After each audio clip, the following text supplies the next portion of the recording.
afternoon, everyone. I'm very delighted to welcome you, both of you.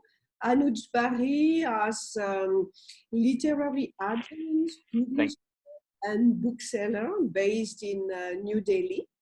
And Thank you.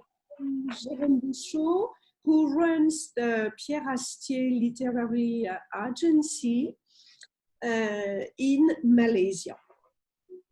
So thank you so much for accepting this invitation for around a 20-minute chat. We live in unprecedented time, and I'm curious to know, what are your response in this context? How it impacts on your activities? Jerome, you go ahead. You are in the heart of the Oh, thank you. problem. Thank you for having us today, Christine. Actually, this COVID-19 crisis has impacted the whole book chain in France, but also, of course, in the rest of the world. As for me, I was actually supposed to go back to Europe from Malaysia in early March to attend the London Book Fair and then attend also the Paris Book Fair, in which India was supposed to be the country guest of honor for this year. But all this had to be scrapped and canceled at the last minute. And the London Book Fair eventually was canceled. So was the Paris Book Fair. And so were so many events that were actually supposed to take place, and so many festivals, so many invitations of authors, of publishers from India, but also from other parts of the world, all had to be canceled. And so this is unprecedented times, and we're all feeling the pinch right now in terms of activity. Everything is slowed down.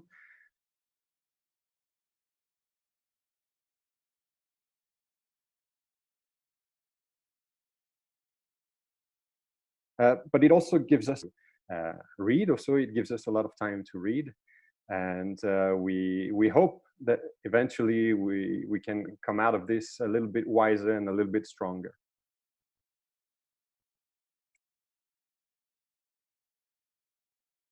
Anuj? Yeah.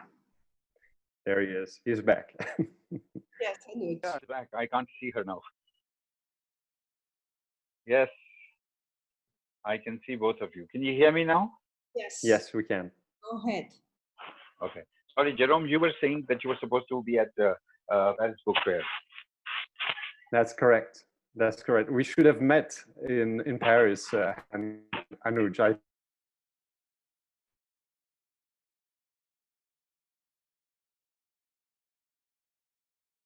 I know. Probably We were very last minute. I actually decided on the day itself to cancel my trip from Malaysia to France, and yeah, I'm now stuck in Malaysia, stuck in confinement in Malaysia, and spending all this time. No, why would you say stuck in Malaysia? Malaysia is a beautiful place to be. It is a beautiful. It is a great place to be. Actually, I couldn't have chosen a better place to actually spend this confinement. Because where I live is very quiet, but it's become even more quiet now that because of all the confinement measures that were put in place in Malaysia. We're actually supposed to come out of lockdown as of next week in Malaysia, and you can see already that the life is coming back outside on the streets and on the roads outside of where I live. But still, it's very quiet, and I spend most of my time reading. Spend most of my time also trying to arrange meetings like this on Zoom or Skype with publishers and with my colleagues as well who are in Paris, and trying to make the most and the best out of these difficult times. Yeah, life in Delhi has also started picking up now. For the last 3 days, there has been a little more movement in the city, and a lot of businesses are starting again, um, where probably deliveries at home is the first thing that they have started. And of course, dealing with publishers. In fact, Jerome, I'm so happy. I will say happy because in these last 10 days, I have closed 6 contracts. So, you know, this lockdown, probably working from home, has actually become a good thing for me because the editors have more time to read at home and they are able to concentrate better uh, um, uh, from their homes. And well, I won't say it's a good thing for a lockdown, but for our business, I think it's a good thing because we can concentrate on creating something new and at the same time be on a one-on-one dialogue with publishers. So, in a way, not a good thing, but in a way, very happy that I've closed those contracts. So, good enough. I mean, look, life moves both ways.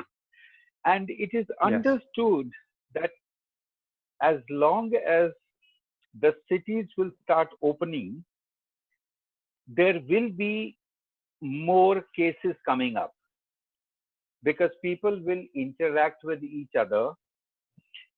But Jerome, it's inevitable. That it's a, I personally feel it's a, look, the whole community somewhere down the line has to um, get the infection, to develop the immunity. Now, nobody wants to become sick, Yeah.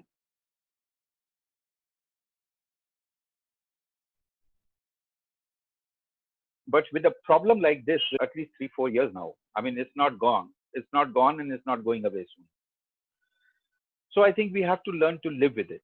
Sure. And I think a lot of actors in the publishing industry are very well aware of this, and we're all, as at this moment, already trying to get back on our feet and working again. And all the library,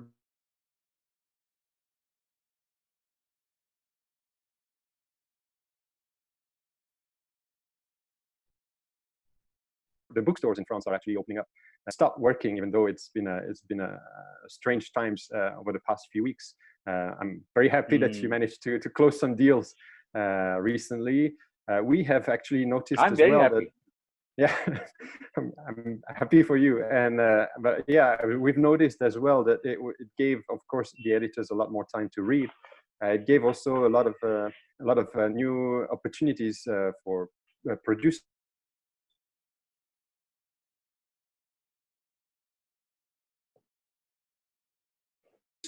especially because they have, of course, a wider perspective in terms of time to actually work on new projects and get new ideas from agents. And we've been actually we felt that they were very receptive to the new ideas that we actually Sorry, provided to them. I had got Call. My apologies. Yeah. So, Sorry. how to, Okay. I'm yes, please.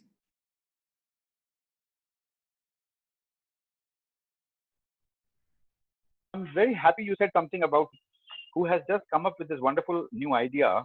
I don't know if you remember, there used to be an old French book, a mystery, sort of a suspense book called Captain Concoran.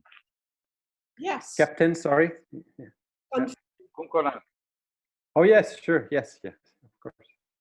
So this agent of mine, we've been discussing this for some time, and especially if it is for film industry, she has come up with a wonderful idea. I had spoken about it to Christine some time ago, but now she has come up with a concrete idea of what she wants to do. If you would like, I can ask her to discuss with you. Would you want to do that? Sure. Sounds interesting. Anyway, so you see, I'm also very happy with what you say about bookshops. It's the publishers, if they open up, I'm not too sure how that is going to help the book industry, because ultimately, at the end of the day, the book has to come to the bookstore, and the people have to be able to buy from the bookstore. So, for example, I can take my own example because I also run bookstores in Delhi. And we have opened up for the last 3 days our bookstores in the outskirts of Delhi, which is Gurgaon, and in Delhi, one in here and one there, only for deliveries to your home. But what we are feeling today, this morning, the staff that's looking after these things, so the complaint that they have is the stocks are finishing. So for example, if a book finishes, the publisher is unable to replenish the copies to me. There are no supplies. So if there are no supplies, even if the bookstore is open, how is it going to help? Sure. Yeah, it's the whole supply chain that has to start again, and I would think that opening the bookstores next week in France, they would have already thought of such issues, and that they would, some of the publishers would have really targeted the bookstores that they think will do well with their books, and that they would have enough supply to provide these bookstores. And of course, yeah, it is an issue, but I don't see everyone suddenly like deciding to go back to the bookstore.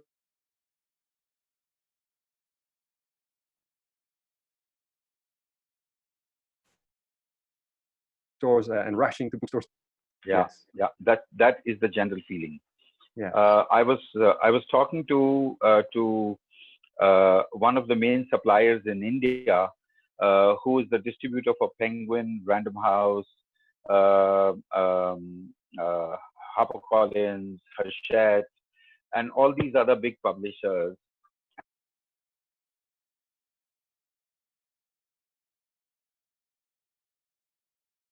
And they have come back to work, and their go down is based on the outskirts of the city.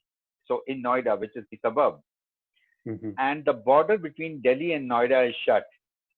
So there is no supplies he's going to be able to do. We don't understand where this is going to go. I see. Yeah. So, even if within a city, so for example, in Paris, if the bookshops open up, and even the publishing houses open up, because they are all mostly based in Paris, but the warehousing is all in the outskirts and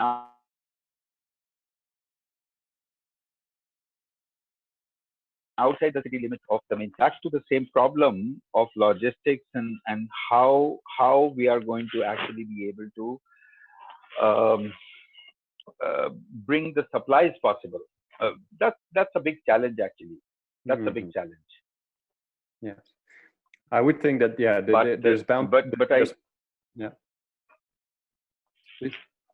So good. What is it that you are working on now in this times where you're confined to one room? What are you working on? Are you developing something new for the French publishers? Are you doing something new for a novel, or what? So I am actually working as both as a publisher and as an agent. So I have the two sides. Just like you are also a bookstore owner and an agent. Yeah, I also publish books which are actually focused on Asia. Nice. I publish translated literature, Asian literature in French translation. And so the idea is to bring Asian authors, especially from countries which are not so well known by the French public, to the French readers. And so I started actually publishing a literary journal that's been coming out every 6 months, and that's giving an avenue to those Asian authors so that they can present their work to French readers. And I've actually been working on a special issue that's bound to come out at the end of this month, and it's a special issue which actually is focusing on the current crisis, but not only COVID-19, but in a more general way about how we feel about confinement, about how we feel about isolation, about how we feel about death, and also how hope is keeping us alive and together. So I've been collecting several kinds of texts, mostly short stories and poetry, from authors from all over Asia, and the French translations will be actually featured online and distributed for free as of the end of this month. So this is an entirely free issue of the literary journal that I'm publishing at the end of this month, so as to provide a bit more reading to French readers in these times.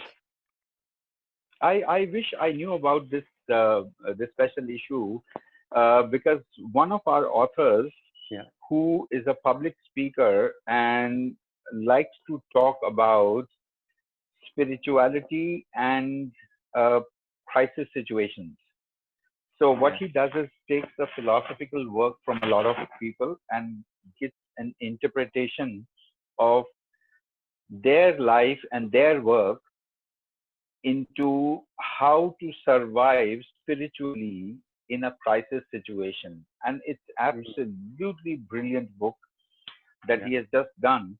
Of course, I will share it with you for your benefit. Not necessary. I mean, if you would like to take a section from there and put it in the journal, I know it's too late, but I think it's a great idea. And there are a lot of people who are writing on the COVID-19, but I personally feel that not many people will be interested in anything on COVID-19 at the moment, because there is just so much information coming in every day. Sure. However, I had a very funny submission just a couple of days ago, where everybody is talking about, crisis and sad state and death and this. And this guy has written this short story of how this girl gets an urge to have a sexual encounter with her boyfriend, and what all she does to try and get to his place so that she can meet with him. I thought that was a really funny idea, but at this time, because people are just so serious, and I don't think it was right for me to actually develop anything like that. But people think in various forms. Yes, I mean, but it's actually a story that's kind of inspired by reality, because that's exactly, I think, it is kind of what happened recently to one of the experts in the UK who had to resign from his position as counselor to the UK government, because something like this kind of happened to him. And so this little story involves this girl and the delivery boy, whom she calls to deliver a pizza to her house, and she locks him up, takes his uniform, and goes to meet her boyfriend. I thought that was really fun. But people don't react in the same manner, and some take it well, some don't take it well. Sure. But did you read about the WHO thing, the news about how December is going to be a baby boomer month, and how many new children are going to be born in December? Did you read that article today? I think it's WHO article, right? I haven't read that one. I thought that was really funny. I think, Christine, I think Hindustan Times has an article today, and even the Hindi papers, the local papers. So I think we'll share the news with you. They are estimating that over 20 million children to be born in India this year. So that's one of the results of a lockdown.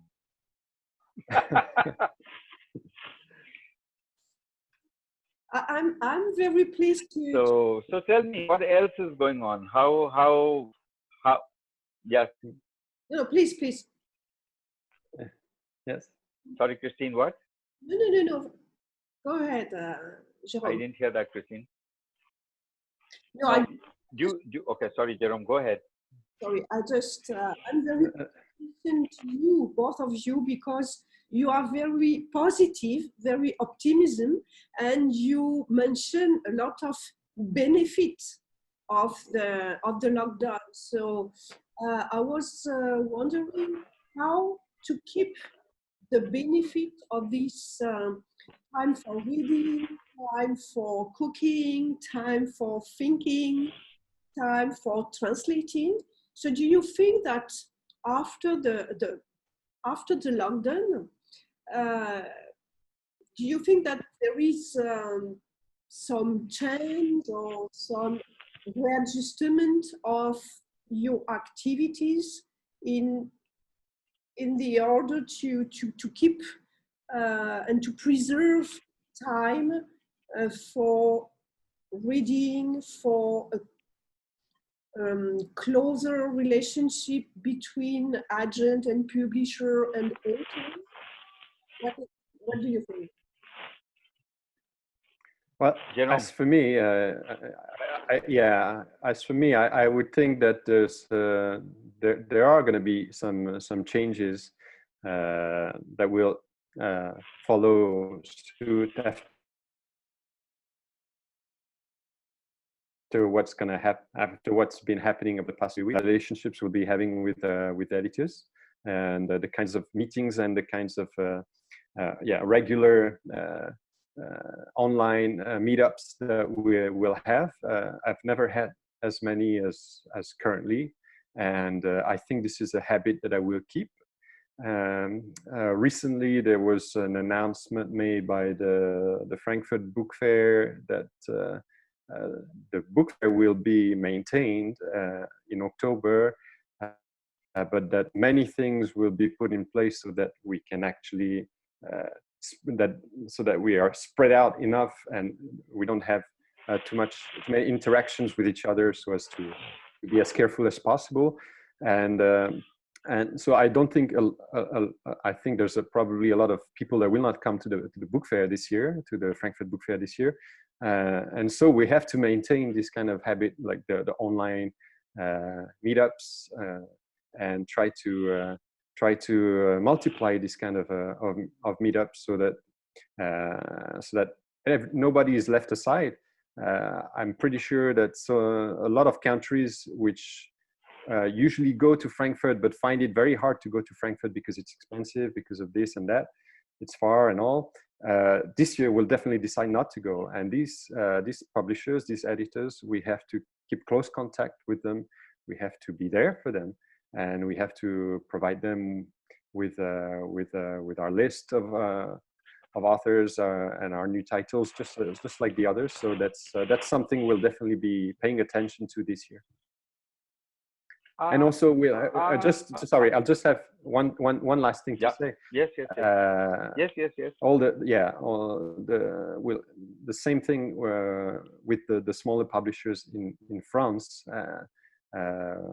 They have to be supported right now. They have to be encouraged to stay strong and unite so that they can weather this current crisis. And they are doing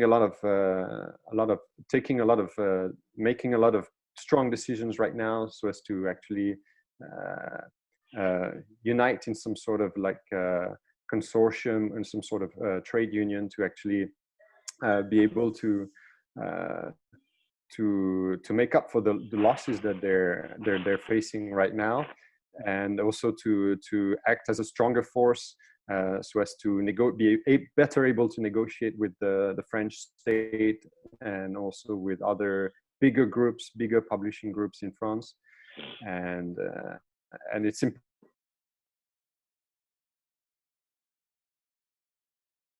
that this current publishers goes on and strengthen, so as to strengthen the French publishing scene. And I think it might be the same in India, and but yeah, we have to look out for the smaller publishers right now. I have a different dimension to add on that, and especially looking at it from the French publishers' perspective. You see, the French publisher, in any case, has always been not very proactive in sourcing books from agents, unless and until it is an agent who's operating out of an English market, either New York or out of the UK. This has been always a basic problem in the French publishing industry.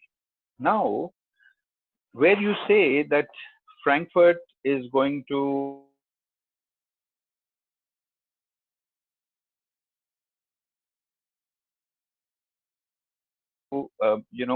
still continue, and all of us have. But you must understand, Frankfurt was one place where you could actually meet with every, no matter who the editor of was, they would actually be there and were accessible for a basic dialogue. Unfortunately, the French market, more or less like in Indian market, the publishers like to source books directly from authors. I presume this is correct for the French market also. Am I right to quite an extent, Christine? When it comes to French authors. So,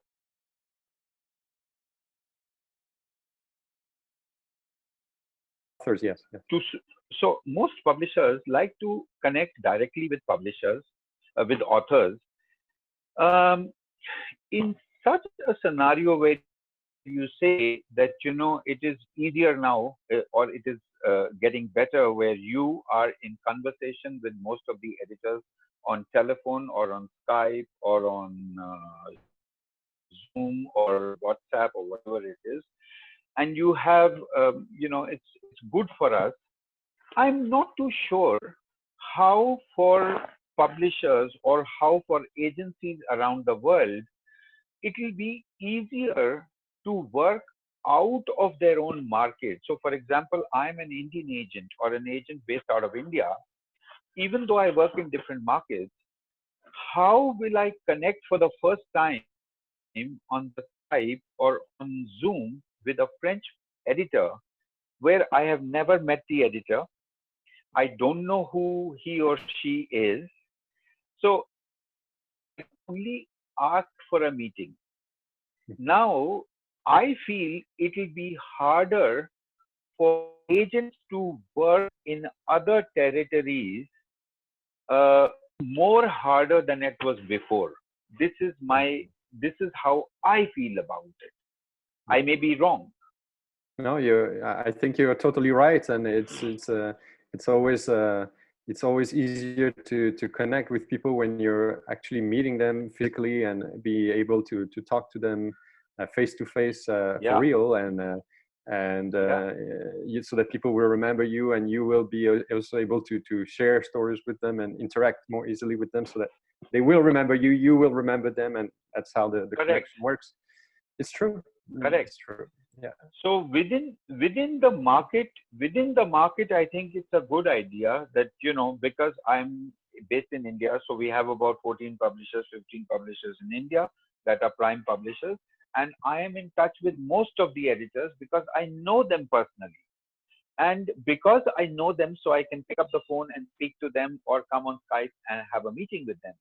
But it's all the more harder for me, if there is a publisher whom I have never met, to ask for a Zoom meeting with that publisher to discuss my list, I think is more or less impossible at this stage. This is how I look at it. And you especially, you're in the same position right now as me, because you are in Malaysia, in a different territory. Yes. Even though you're closer to Vietnam, which is sort of half French speaking also. I believe there's a lot of French literature that comes out of Vietnam also, and you're looking at new territories.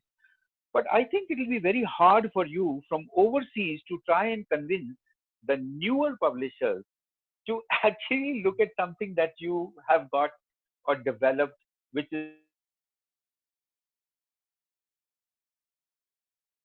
is new from Definitely, but this is both ways. I mean, it's going to have to work both ways. We're going to have to make the extra effort to convince editors and publishers to maybe accept to talk to us. And also, I think editors and publishers are very are being extra are giving making an extra effort to respond these days.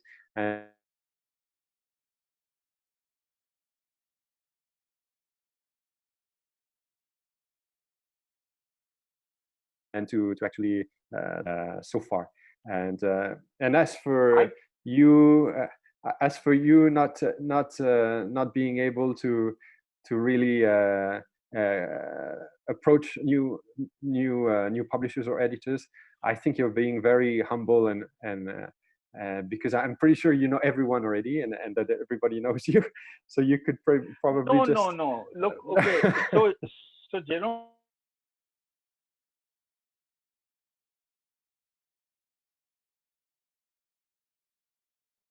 look, I'm in a very different position. I've been personally going to Paris for the last 10 years, 12 years. Not many people, not many agents, Jérôme, have the capacity or the capability or the financial help to do that. Yes, sure. So, because you and I are in a unique position as publishers, agents, as well as booksellers. So, we can go to book fairs or meet with people on various levels and try and discuss some sort of a business in one form or the other. However, you see somebody who's just operating as an agent, a small agent, let's say, somewhere in Singapore, for example.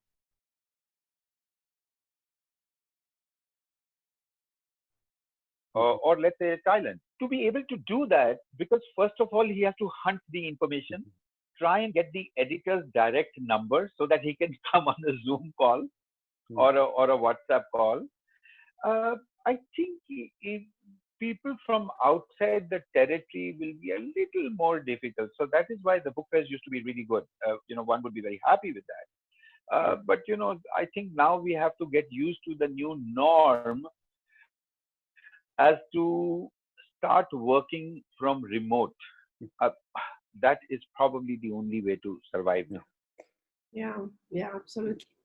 I think the time is over. Thank you so much. What I hope is to meet you in Frankfurt or in my place this summer, if it's possible, and in Frankfurt in October, and in Paris next year, because as you both know, India is, I guess, country of honor at Livre Paris in 2021. And I hope that we will.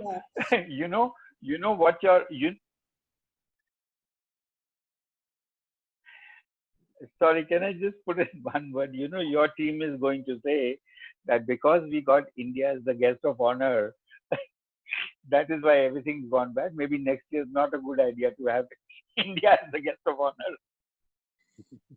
It's a good idea. And I hope we will discover new titles and new writers, and with probably, as you mentioned, new norms of gathering all the people in a fair. So thank you so much for your time, and so enjoy your post-lockdown to read and promote all your books, and I hope that Barrison bookstore will open very soon. Thank you, Jérôme. Thank you. Well, we are still delivering. Yes. Yeah. Bye. Thank you very much. Okay. Thank you. Bye, thank Jérôme. you, Christine. Thank you, Anuj. It was good to meet you, Anuj, and I hope we can meet in Paris next year or in Frankfurt this year, hopefully, if all goes well. But let's keep in touch. Bye.